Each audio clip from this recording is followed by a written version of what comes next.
Le fait souvent de dire à l'enfant tu es bête, le fait de frapper l'enfant à tout moment, de lui dire que tu ne vas pas réussir, tu ne réfléchis pas, ça joue sur la confiance en soi. C'est toujours bon de se faire entourer par des personnes qui ont la même vision que toi, des personnes qui ont réussi dans le domaine où tu veux évoluer. Ça, c'est un grand secret. Voilà, il ne faut pas être dans un milieu et ainsi et sortir, aller te... Je n'ai pas dit de laisser tomber ses amis, hein. Non, mais être là avec tes amis, les écouter et ne pas être avec les personnes qui peuvent te tirer vers le haut. Toi-même, si tu arrives à t'en sortir là où tu étais, tes amis, tu pourras les aider plus tard. Et c'est ce que tu as fait lorsque tu étais un peu ado. C'est ça. Mais c'est très difficile aujourd'hui pour surtout les jeunes de le faire parce qu'ils sont tellement dans une zone confortable avec les amis que souvent c'est tellement difficile de se détacher de son environnement. C'est vrai. C'est pas facile. Ne fais pas quelque chose parce que l'autre a fait, il a réussi. Il peut le faire, il a réussi, c'est ce que tu aimes. Je te dis de foncer, vas-y. Tu vas même vers ces personnes-là. Tu fais comme eux. Tu peux prendre ces personnes-là comme... Voilà, tu décides de prendre un coach, un mentor qui est dans le domaine où tu veux évoluer, qui a réussi bien sûr. Voilà, c'est très important. Ça, c'est une question à laquelle tu ne t'attendais pas. D'accord. À partir de quel âge un garçon ou une fille doit avoir un copain? Ça, c'est une question. Hein? C'est une question. Bon,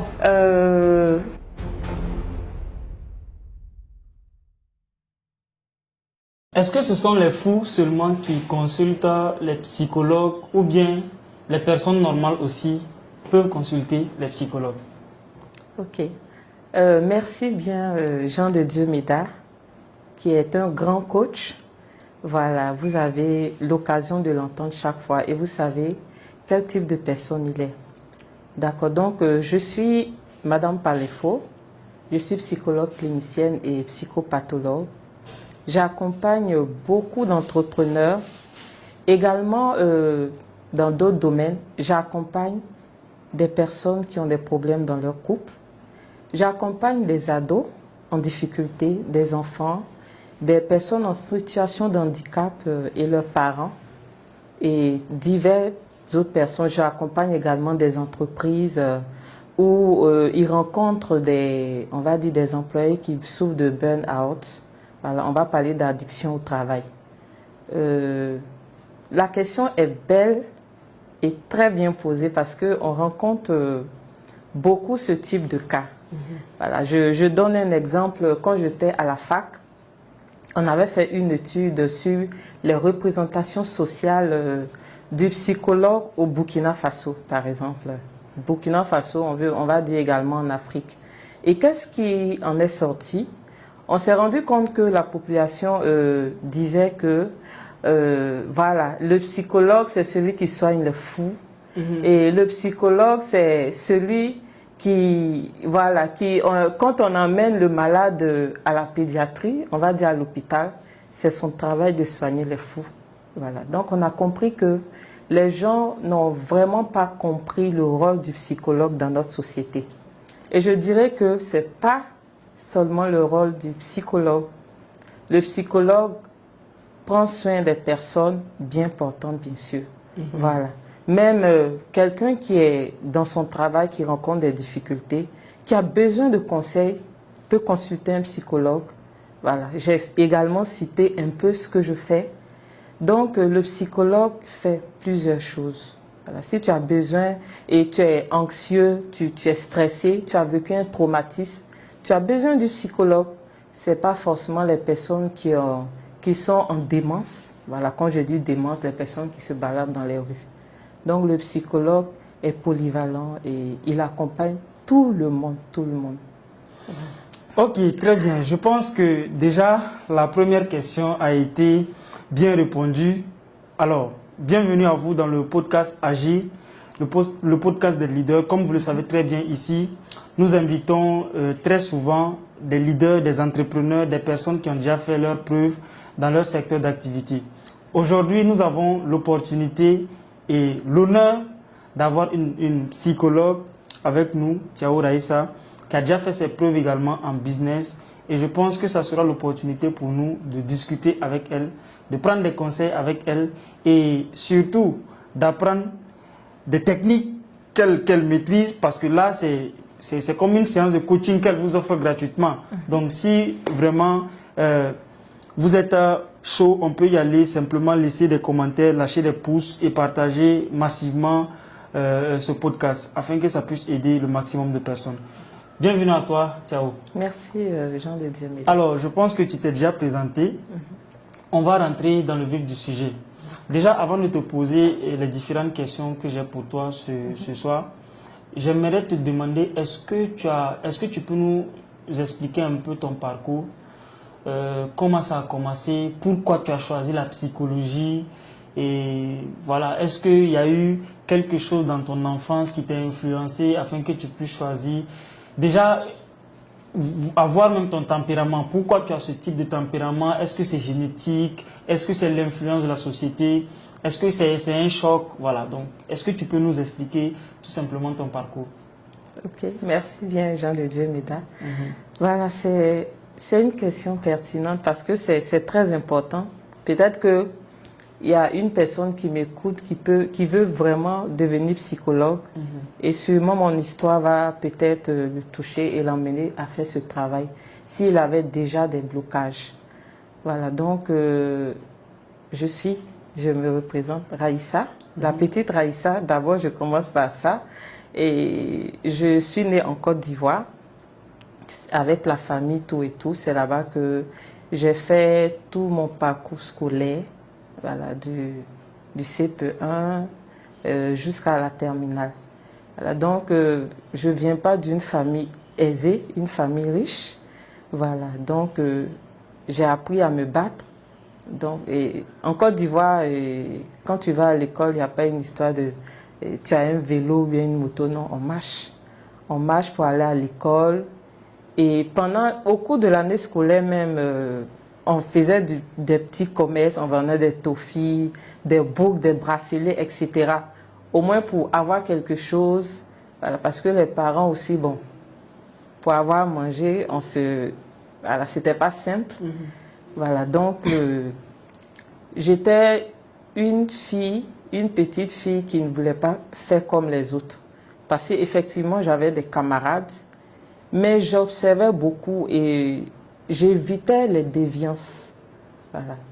Faire comme l'autre, et il faut suivre l'autre et vouloir forcément ressembler à l'autre. Quand c'est pas bon, non. Donc, j'étais quelqu'un de très timide. Très timide, on se plaignait beaucoup, mais très observatrice. Est-ce que cette timidité, ça vient d'un membre de la famille ou bien c'est peut-être un choc que tu as eu dans ta jeunesse? Ok, bon, pas un choc en tant que tel. Voilà, il y a papa c'est quelqu'un qui ne parlait pas, hein. Il ne parlait pas, il était beaucoup dans son coin. Donc, maman me dit chaque fois, tu es comme ton père. Voilà, et même mes soeurs, elle est comme son père, ne parle pas. Donc, je me dis peut-être que c'est là que j'ai pris. Okay. Mais il y a aussi eu des blessures de l'enfance. Okay. Voilà, puisque avec également les personnes que j'ai côtoyées, je pouvais vraiment sortir on va dire, de cette bulle-là, de cette timidité. Mais bon, je me suis bien sentie là où j'étais parce que je ne voulais pas vraiment forcément ressembler à l'autre. Je voulais avoir ma propre personnalité.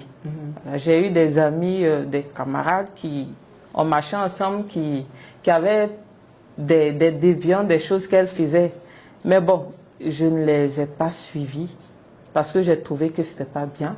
Bien sûr, je leur donnais des conseils et on me traitait de toi, tu penses que quoi? J'ai dit ok. Voilà, donc ça vient de là et également, bon, il y a également ce qu'on vit dans l'enfance. Hein. Ce qu'on vit dans l'enfance, voilà, les blessures de l'enfance qui nous transforment. Plus que tu grandis avec, hein, c'est ce qui... Si on n'est pas indiscret, parce que ici, chez nous, dans notre podcast, on est clair, on dit tout, parce que ça peut aider. C'est vrai. Si ce n'est pas indiscret, est-ce que tu peux nous dire, même si tu ne vas pas rentrer en profondeur, quelles étaient ces blessures, si ce n'est pas indiscret, quoi, pour que peut-être quelqu'un qui nous suit est dans les mêmes situations, ça peut peut-être l'aider. Ok, c'est vrai. Ok, c'est important que je le dise parce que Beaucoup de personnes, surtout chez nous en Afrique ici, vivent ça. Voilà. Les parents ne le faisaient pas ou bien ne le font pas consciemment. Le fait souvent de dire à l'enfant tu es bête, le fait de frapper l'enfant à tout moment, de lui dire que tu ne vas pas réussir, tu ne réfléchis pas, ça joue sur la confiance en soi.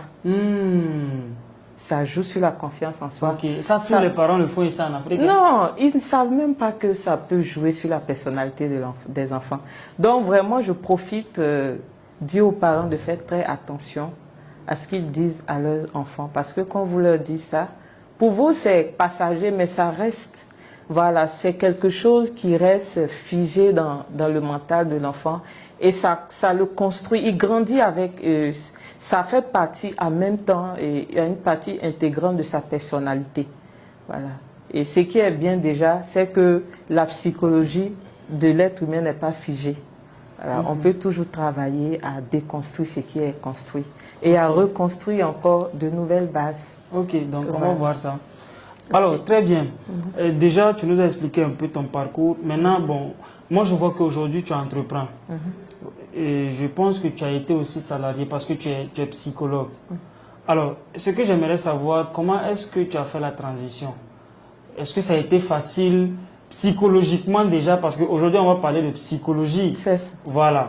Est-ce que ça a été facile? Et si ça n'a pas été facile, comment tu as fait pour surmonter? D'accord. Merci pour la question. C'est vrai que ça n'a pas été facile. Je vais déjà commencer à le dire. Ok. Ça n'a pas été facile parce que on est dans la société africaine. Voilà. Il y a tout l'entourage qui est là. Et surtout quand tu es une femme au foyer, voilà. Si tu veux entreprendre, il y a cette peur. Qu'est-ce que mon homme va dire? Il y a également la famille. Qu'est-ce qu'ils vont dire? Parce que quand tu décides de faire quelque chose, que tu penses à ce que l'entourage va dire, je vais te dire que tu ne pourras rien faire. Non, non, tu ne peux rien faire. Quand on va dire tu es convaincu, si tu as des objectifs, si tu as une vision, si tu as décidé de te battre pour réussir, parce que, et on doit également savoir que chercher à entreprendre, à réussir, ce n'est pas pour soi-même. Voilà. Si tu as des enfants, c'est pour tes enfants, pour ton foyer. C'est vrai que l'homme, au début, ne sera pas du tout d'accord. Voilà, j'ai un peu traversé ça. Il ne sera pas du tout d'accord. Voilà, pas forcément. Mais si tu es convaincu de ce que tu veux faire, moi, je dis aux femmes de foncer. Voilà, d'y aller. Et quand tu fonces... Même si monsieur n'est pas d'accord à la base. Il y a une stratégie. Ah, ok, voilà. vas-y. Il y a une stratégie que je vais partager. Voilà, quand tu décides de faire quelque chose, vas-y. Tu y vas. Si tu connais ton homme, tu sais que si tu dois et lui en parler, il ne va pas accepter. Et toi, tu es convaincu que ce que tu veux faire est bien. C'est quelque chose de vraiment sain.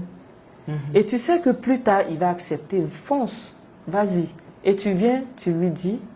Quand tu lui dis, c'est vrai qu'au début, il ne sera pas d'accord. Mais il y a une façon de faire. Voilà. L'homme peut résister, il peut te faire la bagarre. Mais toi, tu ne dois pas te fâcher. Si tu dois dire, je veux faire, il ne veut pas, il m'insulte, il dit, il ne veut pas, et tu baisses les bras. Non. Quand l'homme fait ça, il veut être sûr également que ce que tu fais là, c'est une bonne chose. C'est comme des bâtons qu'il te met sur les roues. Il met les bâtons dans tes roues pour voir si c'est résistant ce que tu veux faire. À toi d'y aller dans le respect. Voilà. C'est vrai qu'il y aura des moments où il va te dire, non, je ne veux pas que tu fasses. Tu es une femme, tu sais comment flatter ton homme. Ok. Oui. Donc chaque femme a sa technique. C'est pas à moi de le dire. Chaque femme a sa technique pour flatter son homme. Oui.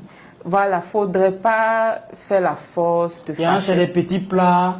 À chaque fois quand il rentre, il trouve son plat préféré. Effectivement. Voilà, chacun sait concrètement comment. Des petits plats, quand tu sens qu'il est fâché, voilà, tu t'approches de ton homme, tu lui dis des choses. Chaque femme connaît son homme. Voilà, parce que chaque être humain est différent. Il y a des hommes qui sont colériques, il y a des hommes qui, non, ils sont doux, ils sont vraiment doux. Au fait, tu connais ton homme et tu sais comment faire. C'est pas facile, hein, je n'ai pas dit que c'est facile. Il y a des moments où tu vas pleurer. Tu vas pleurer parce que ça sera difficile. On te dira des choses même qui vont te blesser du plus profond de toi, mais ne baisse jamais les bras. Ne baisse jamais les bras. Quand ça va donner, ça sera du bon. En ce moment, il se rendra compte que, il va lui-même voir les choses de ses propres yeux. Et il va se dire, ce qu'elle voulait faire, c'est quand même bien. Et tu verras que, un peu, il va lâcher prise, un peu. Voilà. Et je demande aux femmes, quand vous voulez faire quelque chose, arrêtez de demander des conseils un peu partout. Non. Des conseils, quel type de conseils? Avec les amis ou bien? Les conseils avec les amis, les parents. Non. Si tu es convaincu de quelque chose et tu dois aller en parler aux autres, demander leur avis, c'est que ce n'est pas ta vision. Effectivement, lorsque tu as une vision et que tu en parles à quelqu'un qui n'a pas forcément la même vision, la personne peut t'exprimer sa peur. C'est vrai. Voilà, elle-même, elle peut te dire non, tu sais, ce type d'activité ou bien ce type de choses, moi je suis pas trop. Mais en fait, c'est sa peur qu'elle est en train de refléter sur toi. Oui, ça, je suis parfaitement d'accord avec ça. toi. Donc, c'est-à-dire qu'une femme, quand elle veut se lancer, elle n'a qu'à d'abord se rassurer que réellement elle veut le faire et que c'est quelque chose qui est bien. C'est ça. Donc, après, il ne faut pas écouter les personnes qui sont autour de toi. Il ne faut pas écouter. Mais est-ce qu'il n'y a pas... Est-ce qu'elle peut se lancer comme ça sans écouter? Parce que souvent, moi je suis entrepreneur, je sais que lorsque tu te lances, des fois il y a des difficultés. Parce que en fait, souvent les gens aussi vont aller raconter pour qu'on puisse les consoler au cas où elles vont échouer. La plupart du temps c'est ça. Sinon quelqu'un peut prendre une décision elle-même. Mais pourquoi elle va aller raconter aux autres?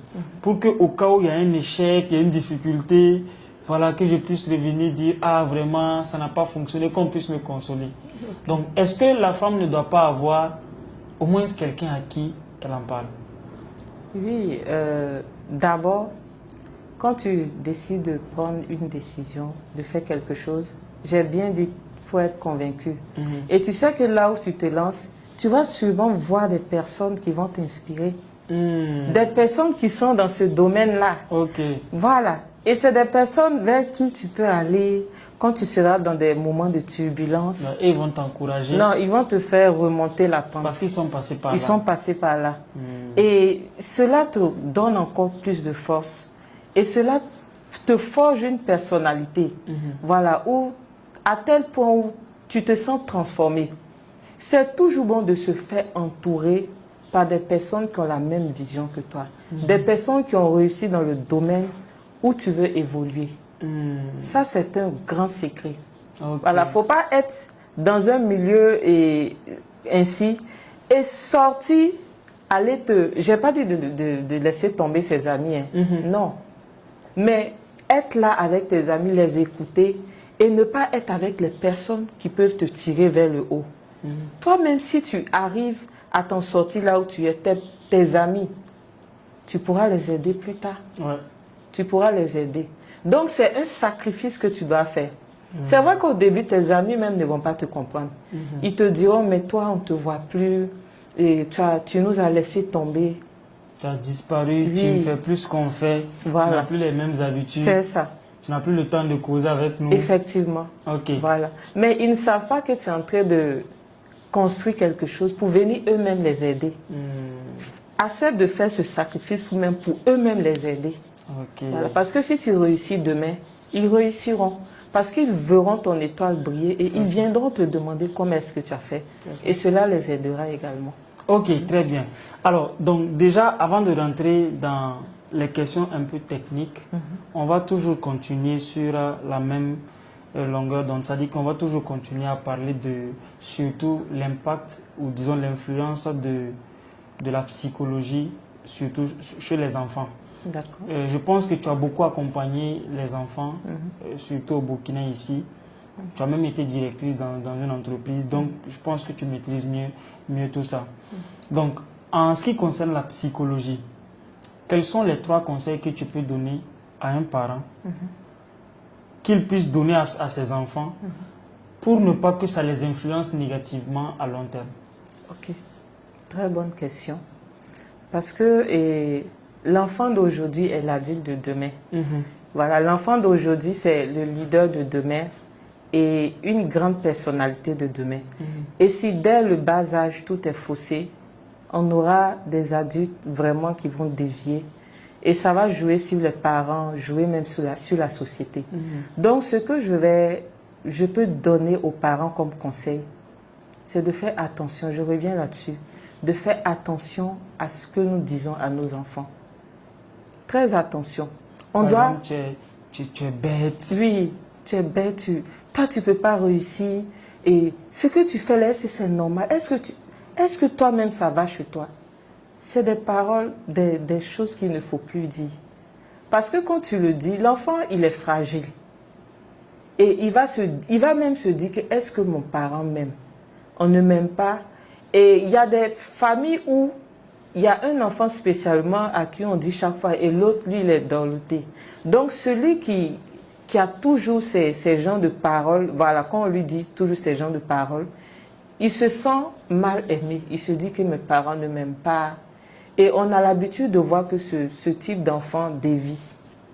Il dévie. Quand il va à l'école, tu vas te rendre compte que le maître va chaque fois, on va dire convoquer les parents, il ne va pas à l'école. Votre enfant là, il fait trop de bruit en classe. Et votre enfant saute les clôtures, il ne va pas à l'école. C'est comme s'il cherche une reconnaissance d'une manière ou d'une autre. Voilà. Il a sûrement trouvé un autre endroit où il se sent aimé. Voilà. Parce que même à l'école, il ne sera pas compris. Il ne sera pas compris. Donc, c'est de faire attention vraiment à ce qu'on dit aux enfants. Et de beaucoup observer les enfants. Parce que chaque enfant est particulier. Apprendre à connaître son enfant.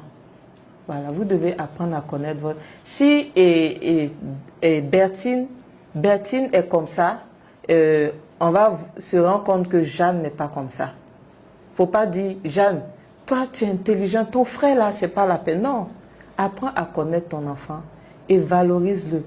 Montre à ton enfant que tu l'aimes et on va dire, parle de ses qualités, pas chaque fois de ses défauts. Voilà, dis-lui qu'il peut le faire. Pose-lui des questions, qu'est-ce que tu peux faire plus tard? Il y a des enfants, et voilà, actuellement c'est des périodes de vacances, même pendant les périodes scolaires. Donnez des livres à vos enfants. Ils vont lire ces livres-là. Que vous-même vous avez déjà lu, ou bien que même vous-même vous avez, ou bien vous payez 2 livres. Tu lis, je lis, on finit à telle date et puis on s'assoit, on fait le résumé. Imaginez tout ce que vous allez mettre dans la tête de votre enfant. Voilà, c'est très important. J'insiste sur la lecture parce que moi-même, je suis un cas, je ne lisais pas avant. Mais grâce à la communauté que je suis aujourd'hui, la lecture m'a beaucoup aidé. Ça m'a beaucoup aidé à comprendre beaucoup de choses. Voilà, donc j'ai compris que si depuis l'enfant je lisais, j'allais être encore très loin. Voilà. Mais comme j'ai dit, tout peut se rattraper. Et j'ai beaucoup lu aujourd'hui, vraiment, je ne regrette pas. Donc, les parents, faites vraiment attention à ce que vous dites. Apprenez à connaître votre enfant, à l'aimer, à l'observer, à ne pas faire de comparaison. Toi, tu vois l'enfant de tel autre, comment il est. Toi, tu es comme ça. Non, arrêtez ça. Voilà. Regardez votre enfant, observez-le bien et tenez compte de ses difficultés et aidez-le. Et vous verrez ce qu'il sera demain. Maintenant, ce phénomène, surtout en Afrique, est dû au fait que souvent les parents pensent que c'est en étant dur avec l'enfant que l'enfant sera correct et droit à long terme, sur le long terme. Parce que je pense que tu regardes un peu les infos et puis tu voyages beaucoup. Quand on prend surtout dans les pays européens, là-bas, il n'y a pas trop de violence comme ici. En tout cas, parents-enfants. Parce que là-bas, il y a des règles, même il y a des lois qui ont été mises en place pour protéger les enfants. Donc souvent, les parents, ils font attention aux mots qu'ils disent. Les parents même pratiquement ne touchent pas. Il y a des pays même où quand tu frappes un enfant, il peut te convoquer.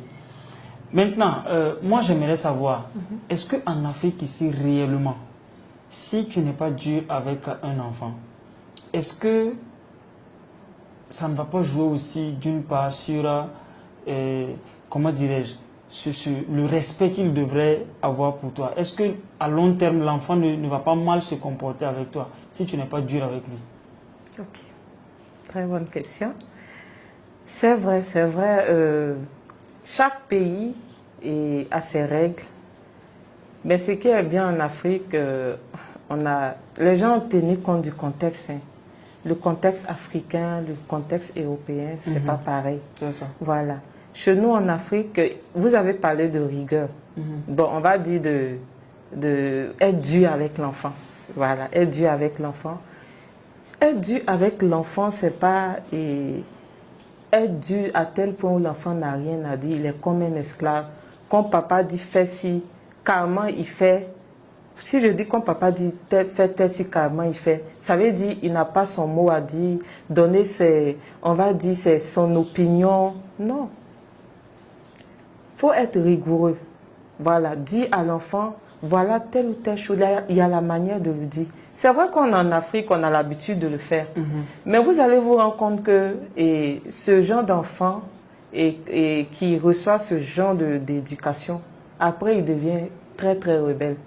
C'est vrai qu'il y a des périodes de l'enfance. Il y a l'enfance, il y a l'adolescence. Quand il devient adolescent, l'adolescence, c'est le moment où l'enfant même, le niveau où l'enfant même est rebelle. Voilà. Et si déjà, pendant l'enfance, ça se passe comme ça, quand il sera adulte, ça sera encore plus grave. Il va vouloir se rattraper. Tout ce que tu m'as fait endurer, je vais... Oui. Parce qu'il sent qu'il grandit, il devient mature. Ce que papa m'a dit de ne pas faire là, c'est ça que je vais aller faire même inconsciemment. Voilà, c'est ça que je vais aller faire. On peut communiquer et autrement. Je donne un exemple d'une maman, par exemple, qui se plaint. Les enfants d'aujourd'hui, là, avant, quand tu dis à un enfant de faire telle chose, il fait, mais maintenant, les enfants, quand tu dis, il se dit, non, la vieille, laisse ça, c'était avant.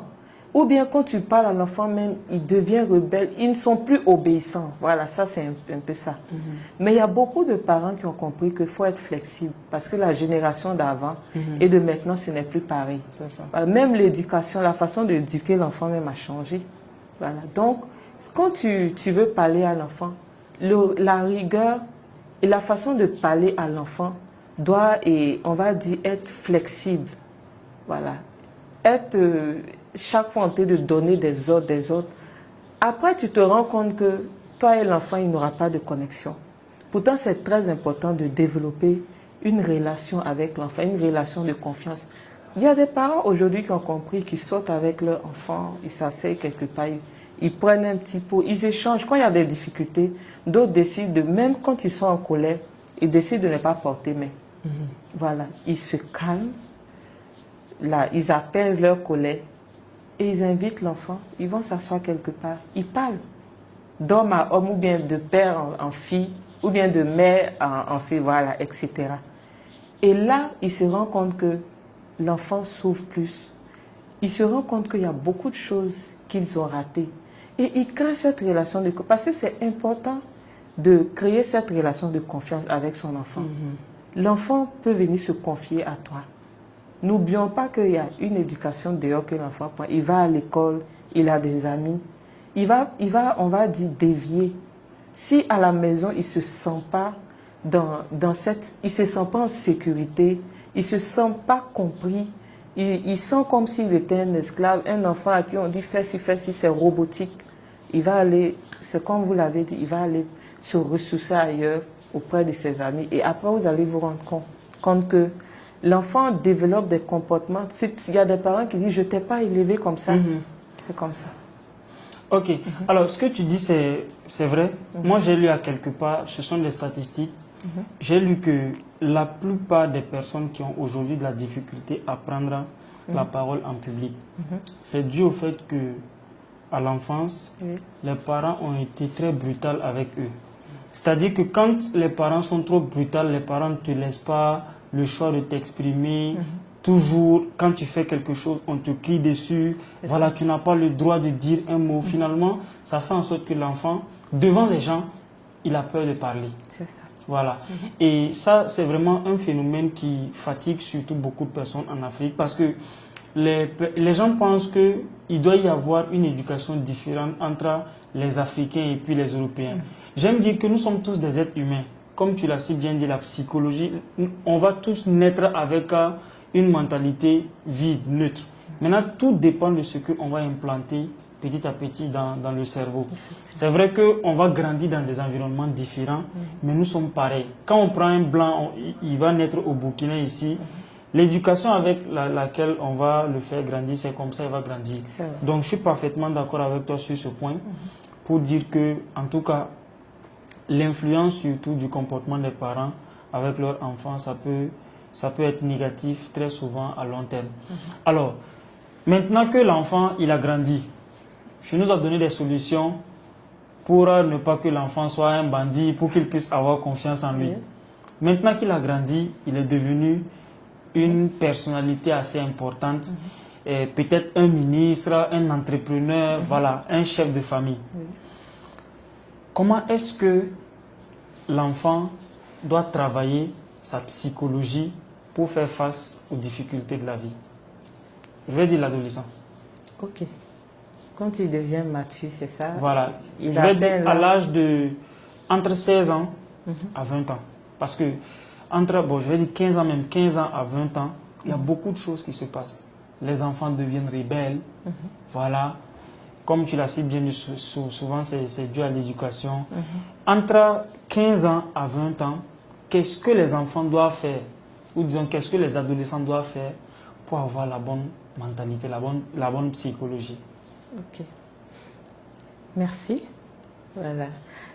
Effectivement, l'âge de l'adolescence est une période vraiment très critique. Alors, si l'enfant n'est pas compris, bien accompagné, s'il n'a pas de bons conseils, c'est pas bon. Voilà, il va dévier, il va devenir quelque chose. D'après ce que les gens aiment me dire, mon fils est devenu quelque chose et il n'écoute pas. Voilà, il y a beaucoup de choses à dire. Donc, les conseils que je peux donner aux ados, c'est de faire très attention. Voilà. C'est d'abord se rendre compte et, on va dire, observer sa propre personnalité. Parce que l'enfant va se rendre compte que même sa morphologie change. Voilà. Par exemple, chez l'homme, je donne deux.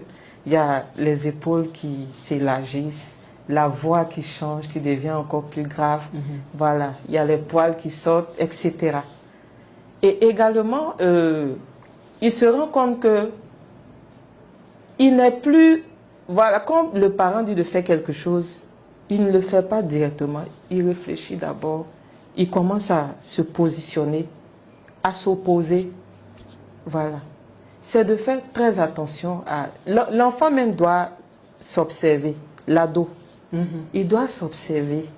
Parce qu'il va se rendre compte que beaucoup de choses ont changé. Quand papa vient, il parle, tu commences à te positionner, tu dis non, papa même... Ah, papa même...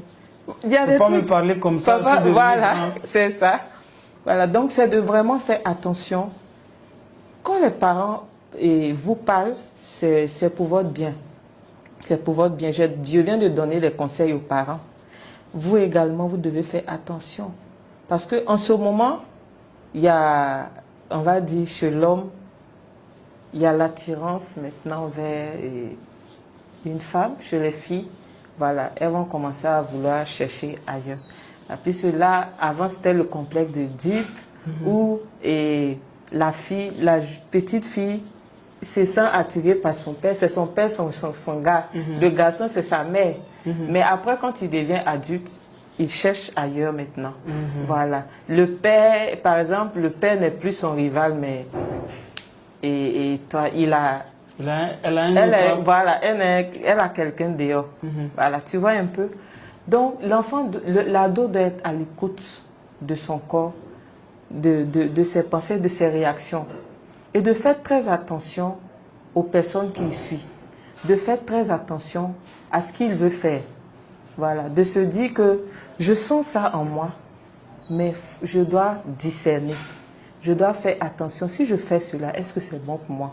J'ai des amis que je suis. Mais est-ce que ce que mes amis font, ce que par exemple Bernard fait, Bernard et truc, on va dire Jules, est-ce que ce qu'ils font là, est-ce que ça peut m'aider à grandir, à être quelqu'un de meilleur demain?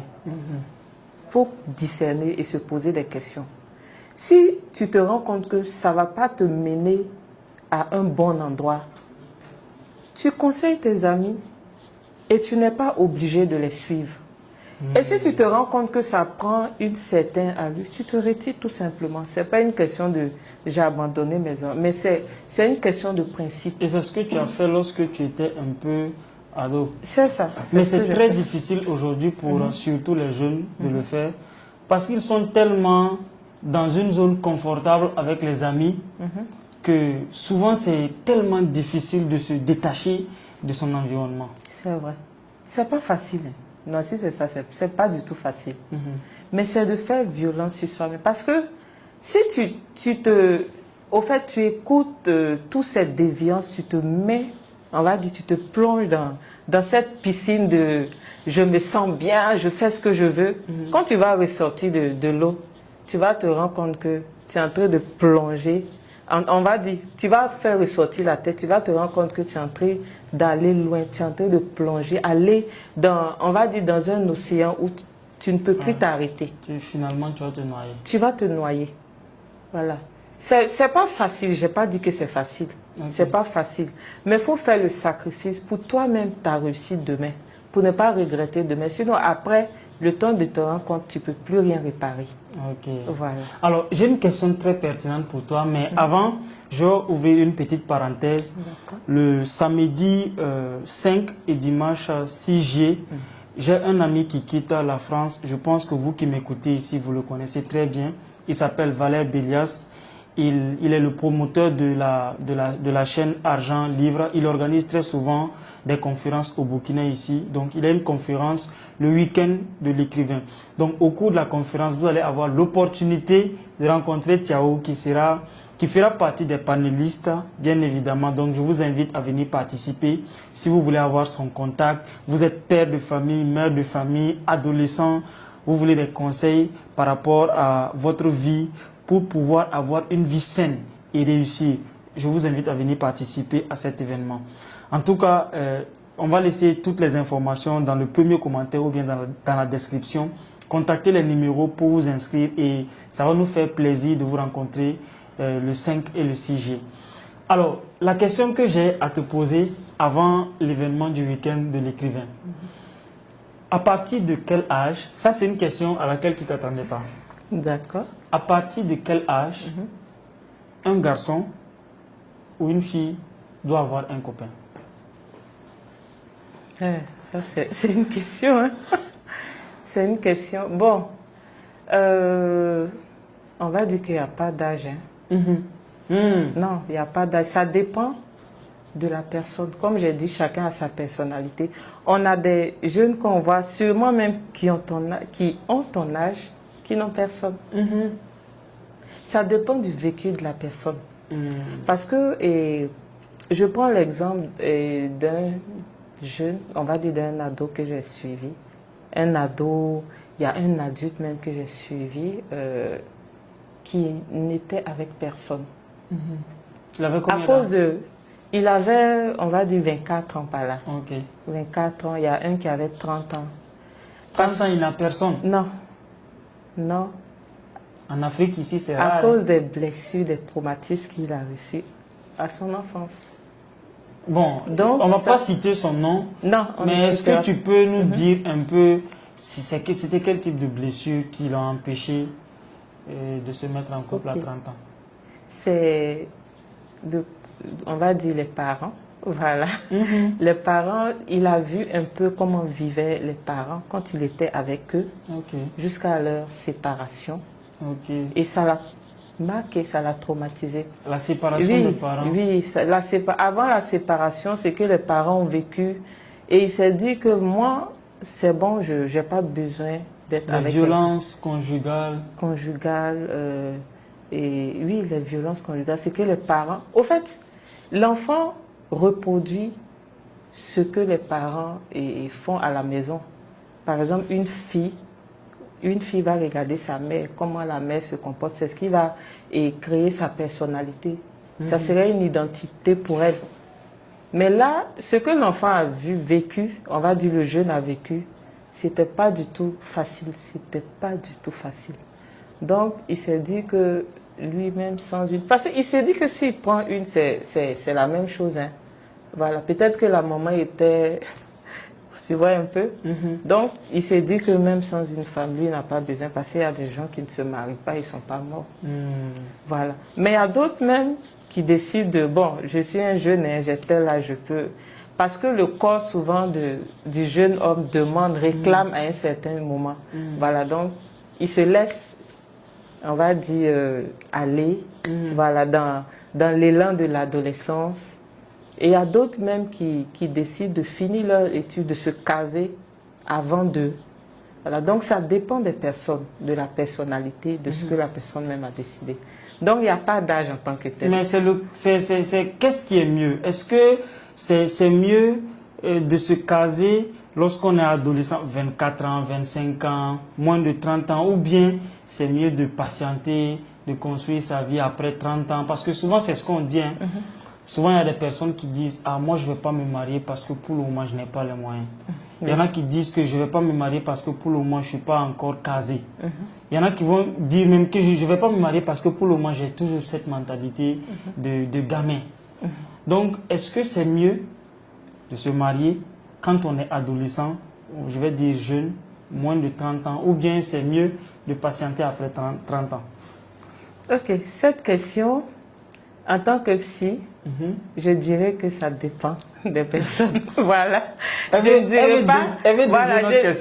ne donnerai pas un âge en tant que... Parce que, comme je l'ai dit, chaque personne est particulière.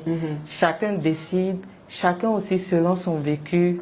Voilà. Donc, il n'y a pas d'âge, un âge comme ça que je peux donner. Voilà. C'est de vraiment... Si la personne sent qu'il a quelque chose qui... Voilà.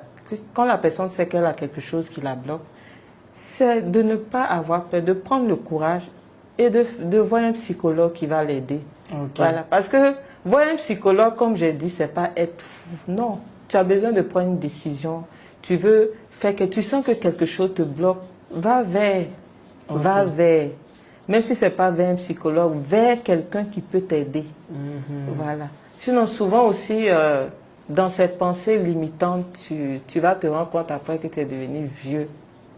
Et puis maintenant, bon, quand tu vas vouloir prendre une fille, elle va se dire, ah, en ce moment tu es bien, tu es assis, tu as de l'argent, tu as tout construit.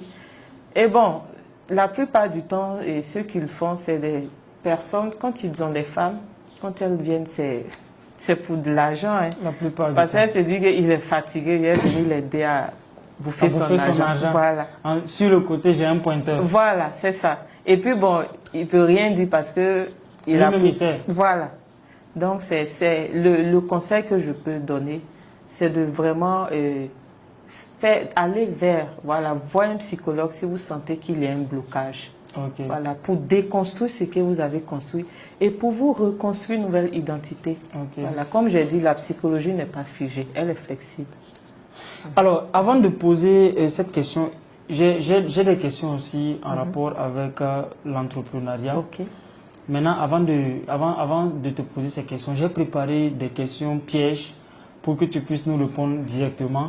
Parce que voilà, ça permet aussi aux personnes de connaître un peu ton potentiel, ce que tu connais. Et c'est ça qui va pousser les personnes à venir vers toi. Alors, la question que j'aimerais te poser, c'est la dernière question entre griffes que je te pose, qui a un rapport avec surtout les couples, les enfants. Est-ce que la psychologie joue sur la sexualité? Oui. Comment? La psychologie joue sur la sexualité. Comment? Il y a plusieurs facteurs. Il y a plusieurs facteurs. Dans le couple, si je veux parler de la femme, si la femme ne se sent pas aimée et qu'elle sent que l'homme vient vers elle seulement pour du plaisir, elle va juste se donner comme ça, sans elle-même ressentir. Même quand elle est mariée? Oui, même quand elle est mariée. Même quand elle est mariée.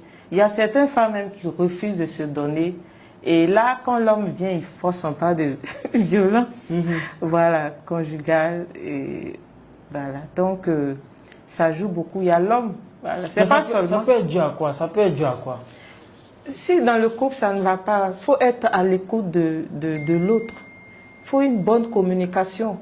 Il faut faire très attention à l'autre.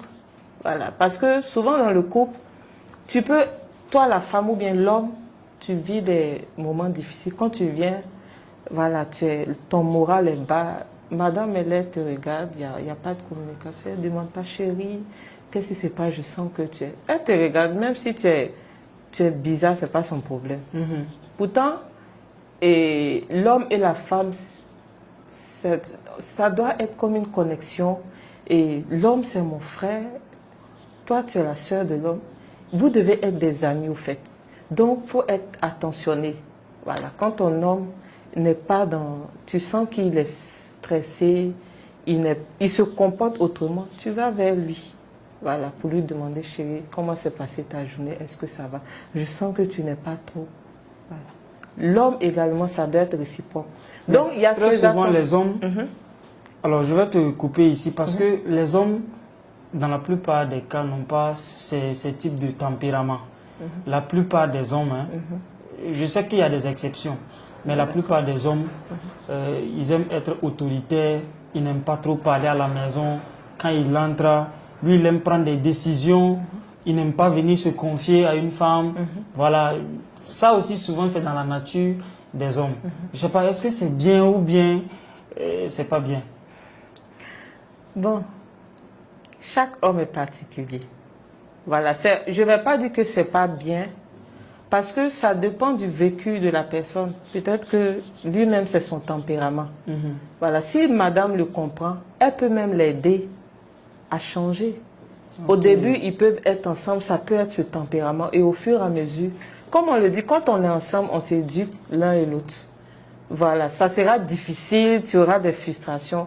Mais après, au fur et à mesure que tu ne finis jamais de connaître ton partenaire, au fur et à mesure que vous évoluez, tu vas te rendre compte que si tu n'as pas fait les choses dans la colère, en t'énervant, voilà, c'est de vraiment être à l'écoute de l'autre. La psychologie. Voilà. Et c'est comme tu l'as dit, il peut quitter au travail, venir, il est en colère. Toi-même, tu sens que tu ne peux pas t'approcher de lui. Mais c'est ton homme, tu sais que c'est pas normal. Il se comporte comme ça, il y a quelque chose. Donc tu trouves un moyen pour pouvoir t'approcher. Tu trouves un moyen. Tu sauras en tout cas à quel moment t'approcher de lui. Il y a des moments où tu sens que, si je m'approche tout de suite là, ça va chauffer. Tu laisses. Voilà. Après, c'est une marque d'attention qui va l'apaiser, le calmer. Voilà. C'est réciproque. Hein? L'homme aussi doit pouvoir le faire. Parce qu'il y a des hommes qui ne le font pas. Eux, il faut que la femme soit toujours là, être attentionnée, mais chez eux, ce n'est pas réciproque. Si la femme est dans des états, c'est son problème. C'est pas bon. Tout ça, ça joue sur le couple. C'est important aussi d'avoir des moments importants entre l'homme et la femme. Des moments où... Parce que le couple, c'est comme une flamme. Faut activer toujours la flamme. Il ne faut pas laisser cette flamme-là s'éteindre. Voilà. Il y a des moments, et on va dire importants, où vous pouvez sortir hors du cadre familial, faire des sorties de week-end, entre couples. Tout ça, ça ravive la flamme. Ça vous permet de renforcer. Parce qu'il y a des moments où ça ne va pas dans le couple, où tu sens, la femme même se dit, qu'est-ce qui m'a emmené là? Est-ce que lui là, c'est mon homme? C'est quoi? L'homme va dire, mais est-ce qu'elle ne m'a pas fait quelque chose? Non. Voilà. Mais tu te rends compte que tu l'aimes et vous étiez, au début, c'est l'amour qui vous a... Mais c'est les difficultés qui ont on va dire, permis ça. Donc, c'est de trouver des moyens pour raviver la flamme. Très bien. Voilà. Que chacun soit humble dans le couple. C'est surtout l'humilité. Ok. C'est très important. Donc, maintenant, on va parler business. Voilà. On va rentrer... On va un peu parler de business. Alors, pour un entrepreneur qui se lance dans son secteur d'activité, qui rencontre des difficultés. Et quand je parle de difficultés, ça peut être des difficultés financières, des difficultés avec les partenaires, des difficultés dans son business, il n'arrive pas à déplafonner. Il y a beaucoup d'entrepreneurs, souvent quand ils entreprennent, ils sont limités. Donc, est-ce que il y a des entrepreneurs qui sont déjà venus se consulter auprès de toi? Oui, oui, j'ai eu beaucoup d'entrepreneurs qui sont venus vers moi parce qu'ils ont eu à entreprendre, à faire des activités qui n'ont pas donné. Ils se sont dit, est-ce que moi-même je peux réussir parce que j'ai fait beaucoup de choses, ça n'a pas donné. Pendant que l'autre fait et ça marche. Alors donc, il y a beaucoup qui sont venus me voir et je les ai accompagnés, bien sûr. Parce que, et c'est comme j'ai l'habitude de dire, on doit toujours avoir des stratégies pour pouvoir réussir et pouvoir se connaître soi-même. Parce que certains entreprennent, ils voient l'autre faire, et c'est pas sa vision au fait. Il se dit, bon, comme l'autre a fait, moi également je vais faire, parce que ça me plaît, je vais faire comme l'autre. Parce qu'il s'en sort. Tu vas faire comme l'autre. Est-ce que c'est ta vision? Est-ce que c'est ce que toi-même tu veux? Il y a beaucoup de gens qui ne se rendent pas compte de ça. C'est-à-dire que deux fois les gens ils se lancent dans des secteurs d'activité, pas parce que ça les passionne, mais parce que d'autres personnes le font. Et donc, ça dit que tu veux me dire que quand tu te lances dans quelque chose que tu n'aimes pas, psychologiquement, tu ne peux pas réussir. Tu ne pourras pas, on va dire, cartonner, c'est le mot comme ça.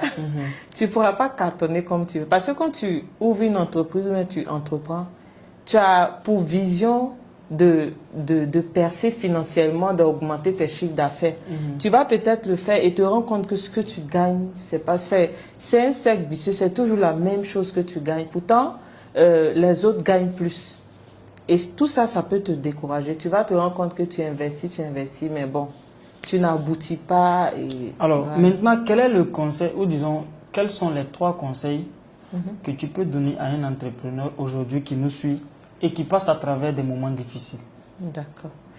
Le conseil que je vais donner 3 conseils que je vais donner à un entrepreneur qui traverse des moments difficiles, c'est de te dire d'abord, d'apprendre à te connaître toi-même.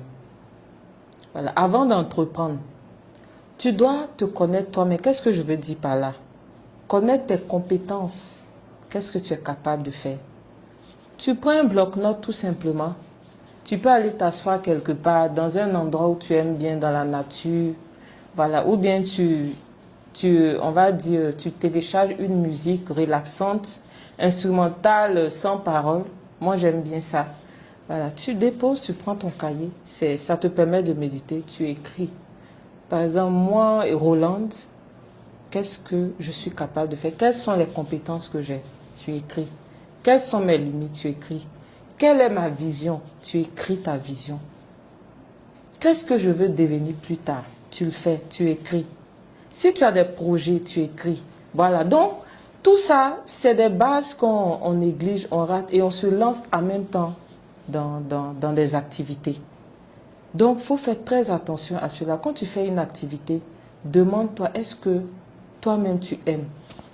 Parce que c'est important d'aimer ce que tu fais. Quand tu aimes ce que tu fais, quelles que soient les difficultés, à tous les coups, tu vas sortir la tête haute. Tu vas sortir la tête haute. Voilà. Aime ce que tu fais. Ne fais pas quelque chose parce que l'autre a fait, il a réussi. Il peut le faire, il a réussi, c'est ce que tu aimes. Je te dis de foncer, vas-y. Tu vas même vers ces personnes-là. Tu fais comme eux.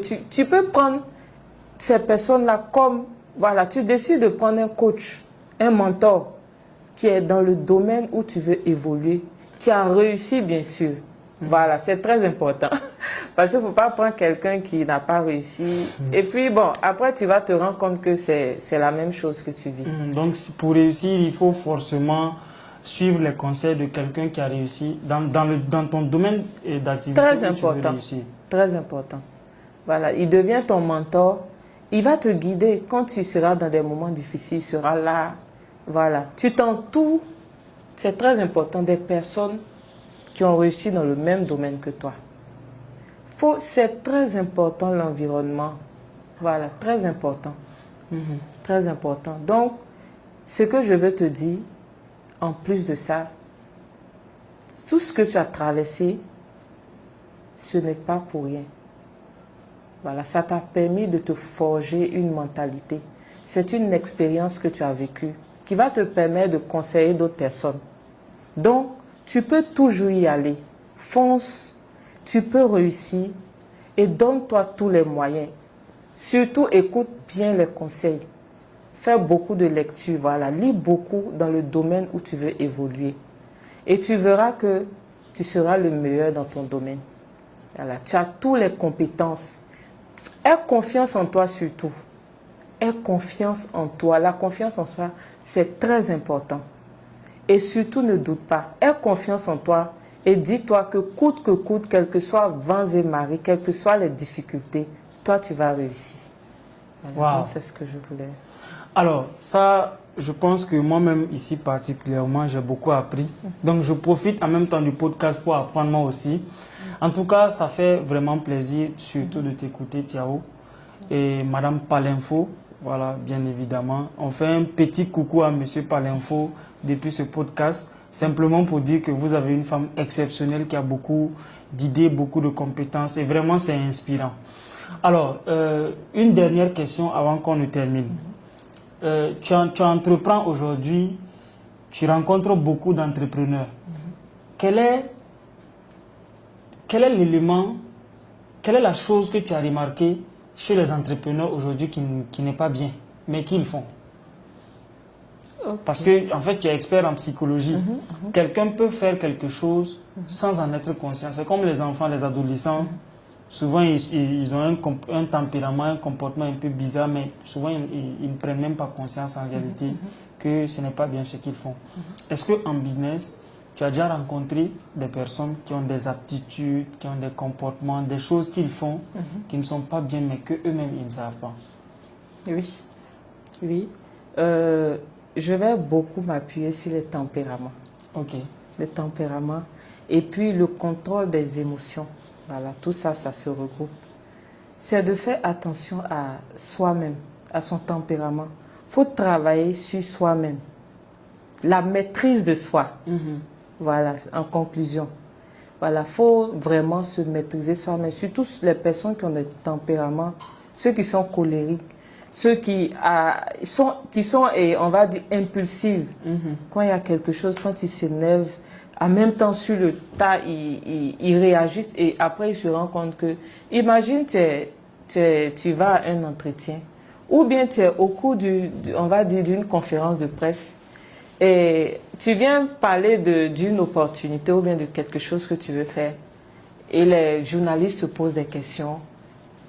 Et on sait que les journalistes ont souvent des questions qui... Titillantes. Voilà, titillantes. Donc, imagine, si tu as ce type de comportement, tu peux répondre de façon impulsive et tu te rends compte que ta conférence de presse est fichue. Voilà. Et c'est quelque chose que les journalistes vont divulguer. C'est de faire très attention. Par exemple, je donne une stratégie.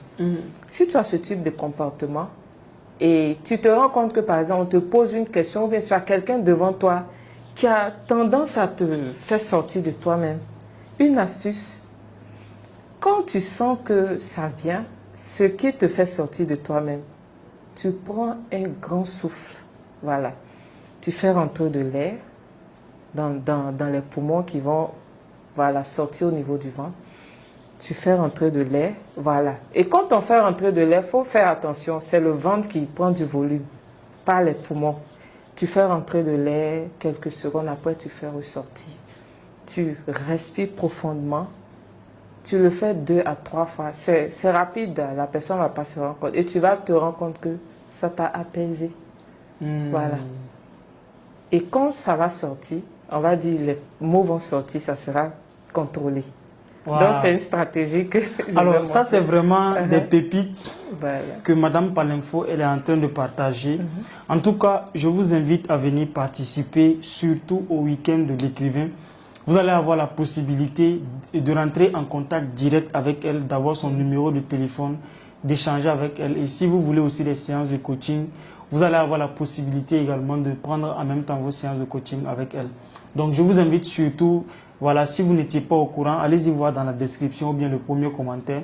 Vous allez voir un numéro de téléphone là-bas. Vous pouvez contacter le numéro pour réserver votre place pour le week-end de l'écrivain. Ça va se dérouler à Azalai Hotel. Voilà, donc les places sont très très limitées et vraiment je t'invite à venir participer parce que tu vas rencontrer beaucoup de personnalités. Alors, ciao, Madame Palenfo. Est-ce que tu as un dernier mot pour mes abonnés? Oui. Voilà. Ce que j'aimerais dire aux abonnés, aux grands abonnés, aux personnes qui recherchent, on va dire, une identité, voilà, qui veulent devenir des leaders de demain, c'est de vous dire de tout faire pour réaliser vos rêves. Faites tout. Voilà. Quelles que soient les difficultés que vous rencontrez, cela ne doit pas vous empêcher. Dites-vous, j'ai l'habitude de dire, quand je sens que c'est difficile là, voilà, je dis ça à tous ceux que j'encadre, qui sont avec moi. Quand ils viennent me dire que c'est difficile, je dis j'aime quand c'est difficile. Quand c'est difficile là, c'est ce que j'aime. Au fait, banalise les difficultés. Et dis-toi que ce qui est difficile n'est pas un frein pour toi. Ça ne doit pas t'empêcher de réaliser ton rêve, ton plein potentiel. Et fais tout. Je donne l'exemple d'un livre que j'ai lu de Mark Fisher. Il parle de 3 types de vie. Et il parle de 3 types de vie. De la réalisation de soi. Il parle également du fait de faire comme les autres. Voilà, il y a certains, le premier type de vie, c'est ces personnes qui veulent faire comme les autres.